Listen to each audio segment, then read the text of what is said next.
Big boss Malayalam season 7 അങ്ങനെ പുതിയൊരു promo വന്നിട്ടുണ്ട്.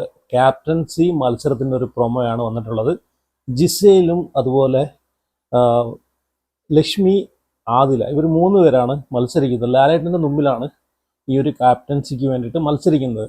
പക്ഷേ ഇന്ന് പുറത്തു പോകുന്നതെന്ന് അറിയാതെ മത്സരിക്കുന്ന ജിസേലിനെയാണ് നമ്മൾ കാണുന്നത്. എന്തായാലും കുഴപ്പമില്ല, ഒരു നല്ലൊരു വ്യക്തിയൊക്കെ ആയിരിക്കും. പക്ഷേ ബിഗ് ബോസിന് പറ്റിയൊരു മെറ്റീരിയലേ അല്ല. എവിക്ഷൻ അൺഫെയർ എന്ന് പറയുന്ന ആൾക്കാരോട് വീണ്ടും ഞാൻ പറയുകയാണ്, ഫെയർ ആയിട്ടുള്ള എവിക്ഷൻ തന്നെയാണ്, അതിലൊരു മാറ്റവും. ഓക്കെ.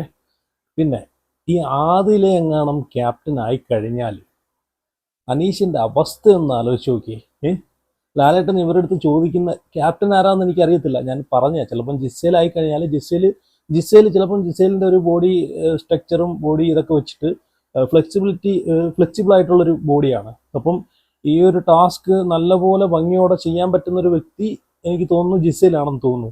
ചിലപ്പം ജിസേൽ ക്യാപ്റ്റൻ ആയി കഴിഞ്ഞാൽ ലാലേട്ടൻ എവിക്റ്റായി വരുന്ന സമയത്ത് ജിസേലിൻ്റെ അടുത്ത് ചോദിക്കും, നിങ്ങളെ ക്യാപ്റ്റൻസി ആർക്കെങ്കിലും ഹാൻഡ് ഓവർ ചെയ്യാൻ താല്പര്യമുണ്ടോ എന്ന് ചോദിക്കുന്ന സമയത്ത് ചിലപ്പം ജിസേൽ അനുമോളെ പേര് പറയും, ചിലപ്പം കേട്ടോ. കാരണം എനിക്ക് തോന്നുന്നു ജിസേലും അനുമോളെ ഇപ്പം ജിസേൽ കുറേ മനസ്സിലാക്കി വരുന്നുണ്ട്. ഇപ്പം ആര്യനുമായിട്ടുള്ളൊരു പ്രശ്നം, ആര്യൻ ഇടഞ്ഞു നിൽക്കുന്നുണ്ട്, ആര്യൻ റൂട്ട് മാറ്റിയോണ്ട് കാല് മാറിയോണ്ട് അനുമോളെ കുറേയൊക്കെ മനസ്സിലാക്കി വരുന്നതുകൊണ്ട് ചിലപ്പോൾ അനുമോക്ക് കൊടുക്കാൻ ചാൻസ് ഉണ്ട്.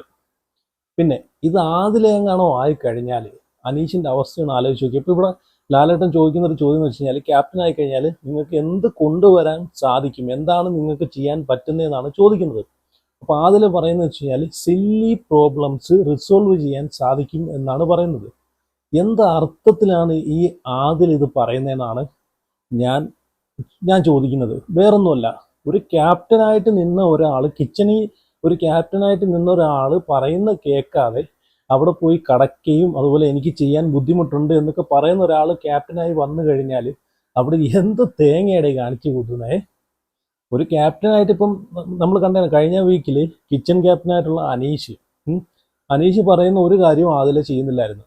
അനീഷ് ഒരുപാട് വട്ടം പാത്രം കഴിയുന്നതിനെ പറ്റിയിട്ടും കിച്ചണിലെ ഡ്യൂട്ടിയെ പറ്റിയിട്ടും എല്ലാം ആദിലെടുത്ത് സംസാരിക്കുന്നുണ്ടായിരുന്നു. അനീഷ് മാത്രമല്ല, പല ആൾക്കാരും പറയുന്നുണ്ടായിരുന്നു. എന്നിട്ട് അവിടെ ഒന്നും ചെയ്യാത്ത ആദില ഇവിടെ ക്യാപ്റ്റൻസി ഒരു കയ്യിൽ കിട്ടുന്ന സമയത്ത് ഈ ആദില എന്ത് സില്ലി പ്രോബ്ലംസ് ആണ് റിസോൾവ് ചെയ്യുന്നത്. അതിന് ആദിലേക്ക് ഒരു കഴിവില്ലെന്ന് ഞാൻ പറയും. അത് ചെയ്യാനുള്ള ഒരു കഴിവും ഒരു യോഗ്യതയും ഇല്ലെന്നേ ഞാൻ പറയും. കാരണം ചെയ്യത്തില്ല. അങ്ങനെ ചെയ്യുന്ന ഒരാളെങ്കിൽ മുമ്പേ ക്യാപ്റ്റനായിട്ടിരുന്ന ആളുകളെ റെസ്പെക്റ്റ് ചെയ്തേനെ, അവർ പറയുന്ന കേട്ടേനെ, അവർ പറയുന്ന കാര്യങ്ങൾ നല്ല ഫോളോ ചെയ്തേനെ. ഒരു ആസ് എ ക്യാപ്റ്റൻ എന്ന നിലയ്ക്ക് എന്ന് വെച്ച് കഴിഞ്ഞാൽ അവർ പറയുന്ന എല്ലാം അങ്ങോട്ട് ഫോളോ ചെയ്യണമെന്നല്ല, അവർക്ക് കൊടുക്കുന്ന ഡ്യൂട്ടി നല്ല ഭംഗിയായിട്ട് ചെയ്യുക, അതാണ് വേണ്ടുന്നത്. അല്ലാതെ എല്ലാം അങ്ങ് നല്ല ആജ്ഞാപിക്കുന്ന രീതിയിൽ ചെയ്യണമെന്നല്ല ഞാൻ പറയുന്നത്. അപ്പം ഇവിടെ ആദില ക്യാപ്റ്റനായി കഴിഞ്ഞാൽ ഉറപ്പായിട്ടും അനീഷും ആദിലും തമ്മിലുള്ള ഫൈറ്റ് ഈ ആഴ്ച ഫുള്ള് ഫൈറ്റ് ആയിരിക്കും. നല്ലപോലെ എനിക്ക് തോന്നുന്നു അനീഷിനിട്ട് നല്ലൊരു പണി കൊടുക്കാൻ ചാൻസ് ഉണ്ട്. അനീഷിനെ പിടിച്ച് മിക്കവാറും വല്ല ടോയ്ലറ്റ് ഏരിയയിലോ അല്ലെങ്കിൽ വല്ല കിച്ചണിലോ വീണ്ടും ഇട്ട് പാത്രം കഴിപ്പിക്കാനുള്ള എല്ലാ പരിപാടിയും ഉണ്ട്. അപ്പം എനിക്ക് തോന്നുന്നുണ്ട് കേട്ടോ. കാരണം ഇപ്പം ലക്ഷ്മി എടുത്തിടുന്ന വിഷയം എന്ന് വെച്ച് കഴിഞ്ഞാൽ സില്ലി പ്രോബ്ലംസ് ആണ്. കാരണം അവിടെ സില്ലി പ്രോബ്ലംസ് എന്ന് ഉദ്ദേശിക്കുന്നത് വെച്ച് കഴിഞ്ഞാൽ ഷാനവാസിനെ ആയിക്കോട്ടെ, അനീഷിനെ ആയിക്കോട്ടെ, ഇവർ രണ്ടിനെയൊക്കെയാണ് ഉദ്ദേശിക്കുന്നത്. ഇവർ രണ്ടും ആണല്ലോ അവിടെ ചെറിയ ചെറിയ കാര്യങ്ങൾക്ക് പോലും ഇങ്ങനെ ആൾക്കാരെ ഇത് റിപ്പീറ്റ് പറഞ്ഞ് ഇങ്ങനെ പ്രൊവോക്ക് ചെയ്യുന്ന ഒരു ഗെയിം കളിക്കുന്നത്. സത്യം പറഞ്ഞാൽ നല്ലൊരു ഗെയിം തന്നെ. കാരണം ആൾക്കാരെ പ്രൊവോക്കിങ് നല്ലൊരു ഗെയിം തന്നെയാടേ. പിന്നെ ഇവിടെ വേറൊരു കാര്യം എന്ന് വെച്ച് കഴിഞ്ഞാൽ, ഇന്നലെ ലാലേട്ടൻ്റെ എപ്പിസോഡിൽ ആരൊക്കെ ശ്രദ്ധിച്ചിട്ടുണ്ടോയെന്ന് എനിക്കറിയത്തില്ല. ഞാൻ ശ്രദ്ധിച്ചൊരു കാര്യം എന്ന് വെച്ച് കഴിഞ്ഞാൽ, അനീഷിൻ്റെ സ്ക്രീൻ സ്പേസ് കുറച്ചതുപോലെ എനിക്ക് ഫീൽ ചെയ്യുന്നുണ്ട്. കാരണം ഇന്നലെ ഒരു ഭാഗത്ത് മാത്രം ഒരു കാര്യം ചോദിക്കാൻ മാത്രമാണ് അനീഷിനെ അവിടെ കാണിച്ചിട്ടുള്ളതും അനീഷിൻ്റെ അടുത്ത് ചോദിച്ചിട്ടുള്ളതും. അപ്പം ഇന്നലെ ചോദിച്ച കാര്യം എന്ന് വെച്ച് കഴിഞ്ഞാൽ, ലാലേട്ടൻ ചോദിക്കുന്നുണ്ട് ഫാമിലി വീക്ക് വന്നതിനെ പറ്റിയിട്ടാണ് ചോദിക്കുന്നത്. ആദ്യം അനീഷിനോട് ചോദിച്ചിട്ട് പിന്നെ ഒരു കാര്യങ്ങളും അനീഷിനോട് സംസാരിക്കുന്നില്ല. അപ്പം അനീഷ് പറയുന്നുണ്ട് ഇതുപോലെ ഫാമിലി വന്ന സമയത്ത് ഞാൻ വീട്ടിൽ നിന്നിട്ടുള്ള വീടും അതുപോലെ വീട്ടിലൊക്കെ അച്ഛനും അമ്മയായിട്ടൊക്കെ ഒരുമിച്ച് താമസിച്ചുകൊണ്ടിരുന്ന ആളാണ്. വീടുമായിട്ട് തന്നെ ഇഴകിച്ചേർന്ന് പോയിക്കൊണ്ടിരുന്ന ഒരാളാണ്. അപ്പോൾ പെട്ടെന്നൊരു സമയത്ത് ഇങ്ങനെ ഒരു ബിഗ് ബോസ് ഷോയിലേക്ക് വന്ന് വീട്ടുകാരെയൊക്കെ അമ്മയൊക്കെ മാറി നിൽക്കേണ്ട അവസ്ഥ വന്നു. അപ്പം അവരെയൊക്കെ കുറേ ദിവസത്തിന് ശേഷം കണ്ടപ്പോഴത്തേക്ക് ഇമോഷണലി ഞാനൊരു ഓവറായി എക്സ്പോസ് ചെയ്തെന്നാണ് പറയുന്നത്.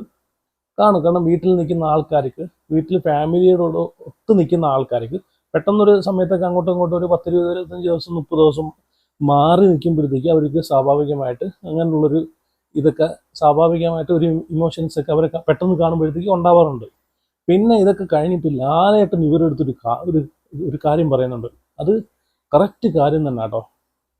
കറക്റ്റ് എന്നല്ല, അത് നമ്മൾ ചിന്തിക്കേണ്ട കാര്യങ്ങളാണ്. ലാലേട്ടൻ പറയുന്നത്, നിങ്ങൾക്കൊരു 10, 30 ദിവസം നിങ്ങൾക്ക് മാറി നിന്നതിന് നിങ്ങളെ ഫാമിലിയെ നിങ്ങൾക്ക് മിസ് ചെയ്യുന്നുണ്ടെങ്കിൽ, ഈ ഗൾഫിൽ പ്രവാസികളായിട്ട് പോയി കിടക്കുന്ന 3, 4, 5, 2, 4, 7, 8, 10 കൊല്ലം സ്വന്തം കുടുംബം പോറ്റാനെ കൊണ്ട് പോയി കിടക്കുന്ന അവരെയൊക്കെ അവസ്ഥയൊന്ന് ആലോചിച്ച് നോക്കി എന്ന് ലാലേട്ടൻ ഒരു കാര്യം പറയുന്നുണ്ട് കേട്ടോ. അതൊരു ബിഗ് സല്യൂട്ട് കേട്ടോ. വേറൊന്നുമല്ല, നമ്മൾ മനസ്സിലാക്കേണ്ട ഒരു കാര്യമാണ്. ഇവർക്ക് ഇതൊരു ഗെയിം ഷോയുടെ ഒരു പാർട്ട് ഓഫ് ഒരു അവർ എന്ന് വെച്ച് കഴിഞ്ഞാൽ ഇതിലൂടെ ഈ ബിഗ് ബോസ് എന്നൊരു ഷോയിലൂടെ എല്ലാവരെയും ആഗ്രഹം എന്ന് വെച്ച് കഴിഞ്ഞാൽ ഫെയിം ആവുക, ഒന്ന് റീച്ച് ആവുക, അതാണ് ഉദ്ദേശം. അല്ലാതെ വേറൊന്നുമല്ല. അവിടെ പോയി ഗെയിം കളിക്കുകയോ അല്ലെങ്കിൽ അവിടെ ചെന്നിട്ട് ഈ പറഞ്ഞിട്ടുള്ള പോലെ അങ്ങ് തലകുത്തി മറിഞ്ഞ് ടാസ്ക് കംപ്ലീറ്റ് ചെയ്യുകയോ ഗെയിം കളിക്കുകയോ ബിഗ് ബോസിന് TRP കൂട്ടി കൊടുക്കുകയോ അതൊന്നും അല്ല ഇവിടെ പോകുന്ന ആൾക്കാരുടെ ലക്ഷ്യം. അവർ ഫെയിം ഉണ്ടാക്കുക. ബിഗ് ബോസിൽ പോയി ഒരു 10 പേരെ അറിയിക്കുക.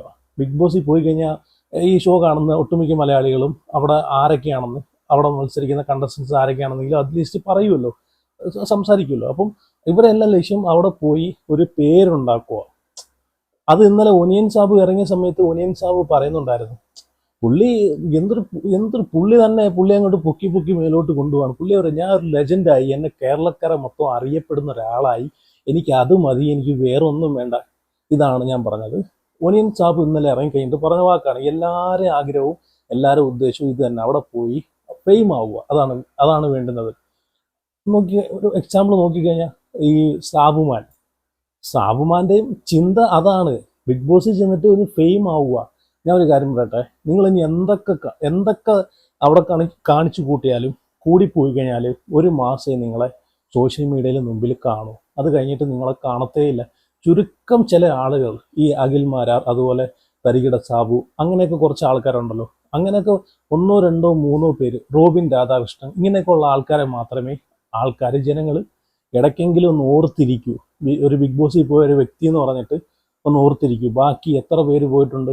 മണിക്കുട്ടനൊക്കെ പോയിട്ട് ഭൂലോകം പോലും കണ്ടിട്ടില്ല അല്ലേ? അത് കഴിഞ്ഞിട്ട് സിനിമ കിട്ടിയോ എന്ന് ചോദിച്ചു കഴിഞ്ഞാൽ എനിക്കറിയത്തില്ല. അങ്ങനെ ഒരുപാട് ആൾക്കാർ ബിഗ് ബോസിൽ പോയിട്ട് എനിക്ക് തോന്നുന്നു സോഷ്യൽ മീഡിയയിലെ മുമ്പിൽ പോലും വരാത്ത ഒരുപാട് ആൾക്കാരുണ്ട്. അപ്പം ഇവിടെ ഫെയിമാണ് എല്ലാവർക്കും വേണ്ടുന്നത്. അപ്പം ഞാൻ പറഞ്ഞു വന്നത് എന്താണെന്ന് വെച്ച് കഴിഞ്ഞാൽ, ലാലേട്ടൻ പറഞ്ഞ ആ ഒരു കാര്യം കേട്ടോ. കാരണം വർഷങ്ങളോളം കുടുംബം നോക്കാനെ കൊണ്ട് പ്രവാസ ലോകത്തേക്ക് പോയി കിടക്കുന്ന, അല്ലെങ്കിൽ മറ്റുള്ള രാജ്യങ്ങളിലേക്ക് പോയി കിടക്കുന്ന ആൾക്കാർ 4, 5 വർഷം അവരെ ഫാമിലിയെ കാണാതിരിക്കുമ്പോൾ അവർക്കുണ്ടാകുന്നൊരു മാനസികാവസ്ഥ, അതിലും ഒന്നും അല്ലടോ ഈ ബിഗ് ബോസ്. ഈ ബിഗ് ബോസിനകത്ത് പോയി കിടക്കുന്ന 30 അല്ലെങ്കിൽ 60, 20 ദിവസം ഒരു പുല്ലുമല്ല എന്നാണ് ലാലേട്ടൻ അവിടെ മനസ്സിലാക്കി തന്നത് കേട്ടോ. അപ്പോൾ എന്തായാലും നിങ്ങളുടെ അഭിപ്രായങ്ങളൊക്കെ ഉറപ്പായിട്ട് കമൻറ്റ് ചെയ്യുക.